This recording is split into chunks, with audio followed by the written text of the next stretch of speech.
আমরা যারা যৌথভাবে কোরবানি দেই, যৌথভাবে যারা কোরবানি দেই তাদের জন্য উচিত হলো কোরবানি দেওয়ার পূর্বে, অর্থাৎ জন্তু ক্রয় করার পূর্বে অংশীদারগুলো ঠিক করা। যাদেরকে নিয়ে কোরবানি দিবে সেই অংশীদারগুলো কারা কারা দিবে এই লোকগুলো ঠিক করা আমাদের জন্য উচিত, আমরা যারা যৌথভাবে কোরবানি দেই।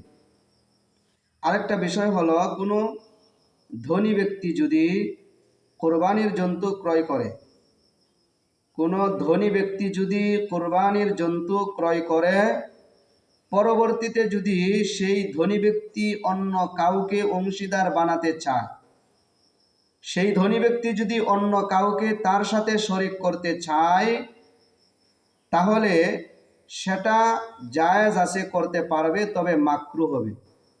সেই ধনী ব্যক্তি অন্য কাউকে শরিক করতে পারবে, অংশীদার করতে পারবে, তবে সেটা মাকরুহ হবে। এটা হলো ধনীকদের ক্ষেত্রে মাসআলা। গরিবদের ক্ষেত্রে মাসআলা হলো, যদি কোনো গরিব ব্যক্তি কোনো জন্তু ক্রয় করে, একা যদি কোনো জন্তুকে ক্রয় করে কোরবানি দিবে, তাহলে পরবর্তীতে ওই গরিব ব্যক্তির জন্য কোনো অংশীদার বানানো, কাউকে শরিক বানানো, কাউকে তার সাথে শরিক বানানো ওই গরিব ব্যক্তির জন্য জায়েজ নাই।